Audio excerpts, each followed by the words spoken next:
So this is the Sparmax Max 4, a fantastic all-round gravity feed airbrush that's perfect for a variety of different applications. This one runs the 0.4mm needle, slightly larger than its brother, the Max 3, which runs the 0.3mm.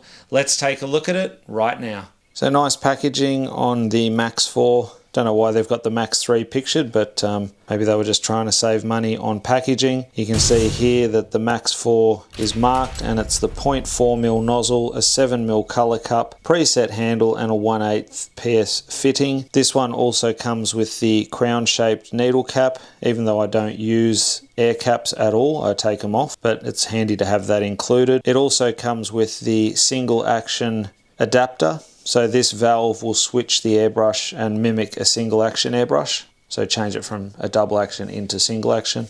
Not that much info on the back, so we can just go ahead and remove it from its sleeve.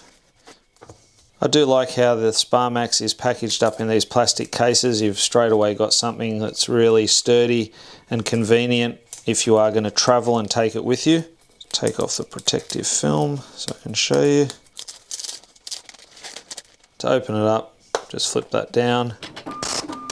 You can see nicely set out, and you can notice that this is the correct brush, not like what was pictured on the box. This is the Max 4, so this is your wrench in order to take off your nozzle. Again, I don't use these that often. I use a nozzle wrench instead. You can definitely use these, just be careful when you retighten your nozzle, just so that you don't snap the thread. And here is your crown cap air cap, and you can see why it's called a crown cap. It's got those little grooves cut into it. Get a better look there. So if you prefer to use this when spraying, then definitely switch over to this one. This is your single action valve. So this will, as I mentioned earlier, turn it into a single action airbrush or mimic a single action from the double action. Something that I wouldn't use, but again, it's handy to have it. So decent airbrush. It's got a little bit of weight to it. Nice and comfy, smooth trigger. So I like that the handle is solid, that it doesn't have the cutaway in there. I personally don't like it. It still has the preset handle, so that's handy for anyone that's just starting out. The color cup, the lid just pops off, and that's a 7mm color cup in there, or 0.24 ounces. Make sure that that breather hole stays clear, otherwise you're going to have issues when spraying.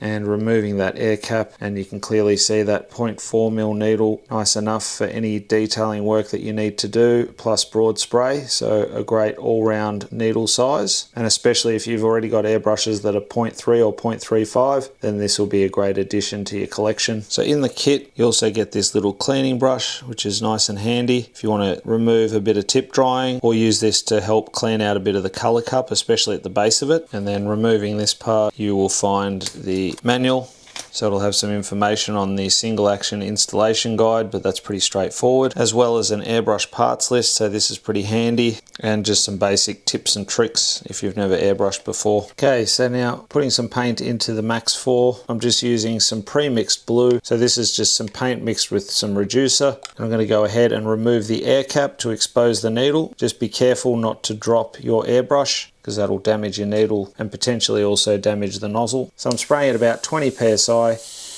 Keep in mind this is a 0.4mm, so you can see I'm getting nice broad coverage. And if you want to do lines, you can do some thicker ones quite easily. Going up closer, I'm also able to get some thinner lines. So even though it's a 0.4, I can still get decent detail out of it. So to get some detail out of this, you want to be up nice and close and just pull back a little bit on that trigger. And you can see I am easily able to get fine dots. And in order to do a fine line, just pull back a little bit and keep moving with the airbrush. And you can see that even with a 0.4, there's no issue there. I can definitely go fine as I need to. You're not going to need to go much finer than that when you're airbrushing. It's a nice smooth trigger action. It flows really well. This is straight out of the box too, so I prefer to wear in an airbrush for a while. I find they get better with age.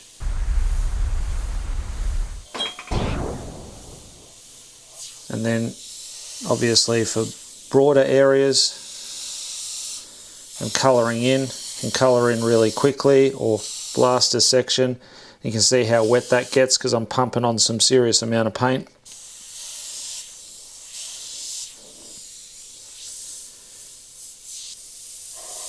And then for thicker lines, just come back a bit further. So very versatile.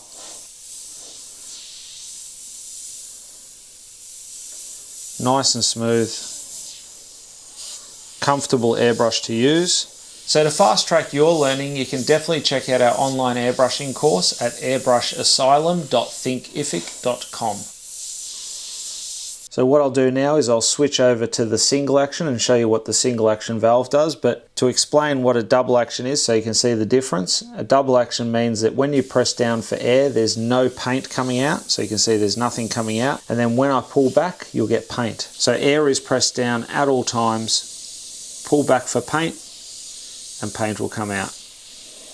All right, but then there's no paint. So pull back and you're going to get paint. So that means it's a double action. All right, so I'll switch it over now and you can see the difference when I fit that single action valve. So I've just unplugged my hose from the compressor. What I'm going to do is wind this part off, removing my hose, and then just finger tight, I'm going to use the single action valve and screw that on.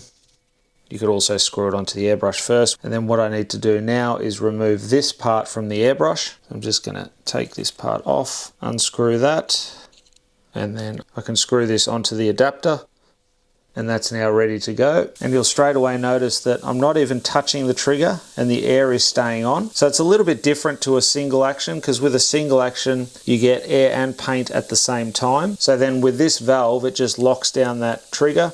So now that trigger does nothing really, it's just staying on, and all you do is pull back on the trigger now to get some paint to come out. So it's not a bad idea. You're still essentially using a double action airbrush, but you don't have to press down now for air. But it's nice that they include it. I mean, if you're just starting out, you might find that a bit easier, because it is difficult to coordinate yourself with just pressing down and then pulling back for paint. See, I'm still pressing down on the trigger, so essentially I'm still using it like a double action airbrush, but definitely a cool feature to have as another option if you do want to switch over to that. So after seeing the performance of the Max 4, I think that you'll agree that it's definitely one that you can add to your collection. It's a great all-round brush which you can use for a variety of different applications, and with that 0.4mm needle nozzle setup, you can get some broad spray as well as fine enough detail to complete pretty much all of your airbrushing tasks. If you don't have one in your collection already, then maybe you should consider grabbing yourself a Max 4 by Sparmax.